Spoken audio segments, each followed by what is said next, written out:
లోపలికి వెళ్ళండిలే, అక్కడ కలుస్తానులే. సిఐ గారు మాట్లాడాలిగా, ఏం జరిగిందో తెలియాలిగా, ఆయనతో మాట్లాడతా. ఇద్దరు కానిస్టేబుల్ అక్కడే ఉండి కట్టించారు. గొడవలు జరగకుండా డ్రోన్ కెమెరా పైకి పంపి కట్టించారు. ఆ వీడియోలు వాళ్ళు తీసిన వీడియోలో నా దగ్గర ఉన్నాయి. ఇది పరిస్థితి. ఇంకా పోలీసులే ఈ విధంగా వ్యవహరిస్తూ ఉంటే ప్రజలకు రక్షణ ఎక్కడుందో మీడియా మిత్రులందరూ గమనించాలి.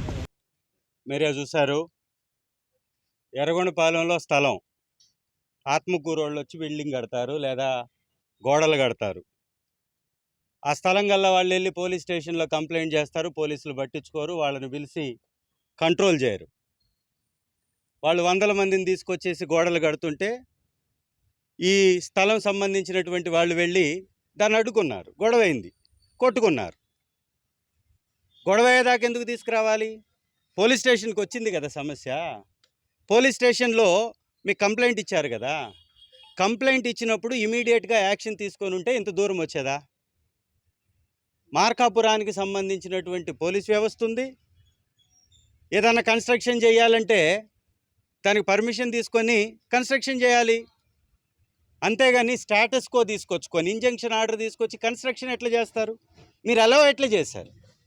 ఒకవేళ వాళ్ళకి ఇంజంక్షన్ ఆర్డర్ కానీ ఉంటే మీరు అలో ఎట్లా చేశారు? కన్స్ట్రక్షన్ అవుతున్నదాకా, గొడవ అవుతున్నదాకా మీరు కంట్రోల్ చేయకుండా, అక్కడ ఫోర్స్ను పెట్టకుండా, ఏ విధమైనటువంటి పోలీస్ వ్యవస్థను అక్కడ మోహరించకుండా మరి గొడవలు జరగకుండా ఏం జరుగుతాయి? సరే, స్థలానికి సంబంధించినటువంటి వ్యక్తులు అక్కడికి వెళ్ళారు, అవతల నుంచి వందల మంది వచ్చారు, గొడవ జరిగింది, తోపులాట జరిగింది, కొట్టుకున్నారు. అటెంప్ట్ టు మర్డర్ కేసులు పెట్టడం ఏంటి? బిఎన్ఎస్ 109 దీనికి వర్తిస్తుందా? అటెంప్ట్ టు మర్డర్స్ పెట్టి ఏం చేయాలనుకుంటున్నారు? దెబ్బలు తిన్న వాళ్ళు ఎక్కడ వాళ్ళు? ఆత్మకూరు నుంచి ఇక్కడికి ఎందుకు రావాల్సి వచ్చింది? ఇక్కడ ఒకవేళ వాళ్ళకి స్థలాలు ఉంటే లీగల్గా పోవచ్చు కదా, చట్టపరంగా పోవచ్చు కదా, వ్యవస్థలు ఉన్నాయి కదా. ఈ వ్యవస్థల ద్వారా వాళ్ళకు ఉన్నటువంటి డాక్యుమెంటల్ ఎవిడెన్స్ తోటి దర్జాగా పోవచ్చు కదా. ఇంజంక్షన్ ఆర్డర్లు ఎందుకు తీసుకొచ్చుకున్నారు? ఇంజంక్షన్ ఆర్డర్ తీసుకొచ్చుకున్న దాని మీద కన్స్ట్రక్షన్ జరుగుతుంటే వ్యవస్థలు ఏం చేస్తున్నాయి? ఇంజనీరింగ్ డిపార్ట్మెంట్ ఏం చేస్తుంది? ఎంఆర్ఓ ఏం చేస్తున్నాడు? విఆర్ఓ ఏం చేస్తున్నాడు? పోలీస్ వ్యవస్థ ఏం చేస్తుంది? తప్పులు వాళ్ళు చేసి కేసులు వైఎస్ఆర్ కాంగ్రెస్ పార్టీ వాళ్ళ మీద కట్టడం, 7 మంది మీద కేసులు, అటెంప్ట్ టు మర్డర్లు. ఏముంది దీనిలో అటెంప్ట్ టు మర్డర్?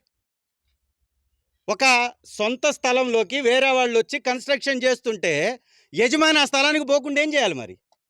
యజమాని పోడా అక్కడికి? యజమాని అక్కడుంటే నువ్వు డ్రోన్లలో చూసి లేకపోతే ఇంకొక దానిలో చూసి అటెంప్ట్ టు మర్డర్ అంటే ఏంటి? ఆ కేసులు కడతారా? ఇది అత్యంత దుర్మార్గం. రెడ్ బుక్ అనేటటువంటి బ్లడ్ బుక్ పరిపాలన. ఇది రక్తాన్ని పారించడమే, అమాయకులైనటువంటి వాళ్ళని అన్యాయంగా ఇరికించడం. ల్యాండ్ డిస్ప్యూట్స్, సివిల్ మ్యాటర్స్ ఇవి. సివిల్ మ్యాటర్లకి కోర్టులు ఉన్నాయి, వ్యవస్థలు ఉన్నాయి. మరి వీటన్నిటిని ఆశ్రయించమని చెప్పాలి కదా. కన్స్ట్రక్షన్కి మీరు అలో ఎట్లా చేశారు? ఏ పర్మిషన్ ఉంటే కన్స్ట్రక్షన్ చేశారు వాళ్ళు? సో ఇవన్నిటికీ సమాధానం ఖచ్చితంగా పోలీసు వారు, ఇంజనీరింగ్ డిపార్ట్మెంట్ వాళ్ళు, ఎంఆర్ఓ గారు చెప్పాలి. వారు చెప్పకుండా అత్యంత సీనియర్ లీడర్, వైఎస్ఆర్ కాంగ్రెస్ పార్టీలో పాటు గతంలో కాంగ్రెస్లో కూడా సర్పంచ్గా చేసినటువంటి వ్యక్తి మీద అటెంప్ట్ టు మర్డర్ పెట్టి మీరు లోపలికి దోస్తే మాకు రాదా ఛాన్సు? మాకు రాదా? అన్యాయంగా, అక్రమంగా, అక్రమ కేసులు పెట్టి, అక్రమ కేసులు బనాయించి ఈ విధంగా వైఎస్ఆర్ కాంగ్రెస్ పార్టీ నేతల్ని ఇబ్బంది పెట్టడం ఇది మంచి పద్ధతి కాదు. ఎస్పీ గారు కూడా స్పందించాలా. ఈ విధంగా కేసులు కట్టుకుంటూ పోతే, ఈ విధంగా లా అండ్ ఆర్డర్ని వాళ్ళ సొంత అవసరాల కోసం, సొంత ఎజెండాల కోసం, సొంత కార్యక్రమాల కోసం వాడుకుంటూ పోతే ఇంకా ప్రజలకు రక్షణ ఎక్కడుంది? సాటి వారిని ఆదుకోవాల్సినటువంటి పోలీస్ వ్యవస్థ ఒక ఎమ్మెల్యేనే లోపలికి వెళ్ళి కలవనీయకపోతే ఆయన ఏమన్నా రిమాండ్ ముద్దాయా? రిమాండ్ వచ్చిందా? ఇవాళ కోర్టు పబ్లిక్ ప్లేస్ కాదా? పబ్లిక్ ప్లేస్లోకి ఎమ్మెల్యే వెళ్ళి పలకరించడానికి లేదా? మెజిస్ట్రేట్ కావచ్చు, ఎస్పీ కావచ్చు, పబ్లిక్ సర్వెంట్స్ ఎవరైనా కానీ పబ్లిక్ రిప్రజెంటేటివ్కి వాల్యూ ఇవ్వాలా. మీ ఇష్టానుసారంగా వ్యవస్థలు మీ చేతిలో ఉన్నాయని అడ్డగోలుగా నిర్దోషుల మీద కేసులు కట్టి దోషులుగా బనాయిస్తున్నారు. 7 మంది మీద కేసులు కట్టారు. ఖచ్చితంగా హైకోర్టుకి వెళ్తా ఆ కేసులు కట్టినటువంటి వాళ్ళ మీద ఖచ్చితంగా లీగల్ చర్యలు తీసుకుంటా. వారు ఏదైతే వీడియోలు ఉన్నాయని చెప్తున్నారో, వీడియోల్లో హత్యాయత్నం చేయాలంటే ఆయుధాలు ఉండాలి కదా, మారణాయుధాలు ఉండాలి కదా, దాడి చేసినటువంటి విజువల్స్ ఉండాలి కదా, దాడి చేసినటువంటి దాఖలాలు కనపడాలి కదా. వీటన్నిటి మీద కూడా ఖచ్చితంగా హయ్యర్ కోర్టుకు వెళ్తాను, న్యాయం జరిగేలాగా చూస్తానని ఆ కుటుంబాలకు కూడా భరోసా ఇస్తున్నా. 3 రోజుల తర్వాత, మరి 3 రోజుల ముందే వచ్చారు కదా పోలీస్ స్టేషన్కి, వాళ్ళు 2 రోజుల నుంచి గోడ కడుతున్నారు కదా.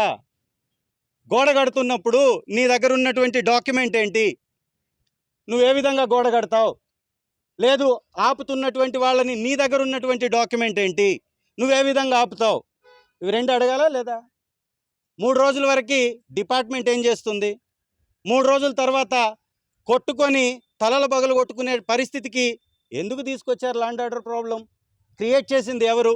ఇది కూడా ఖచ్చితంగా మీడియా మిత్రులు గమనించాల్సిందిగా నా యొక్క రిక్వెస్ట్.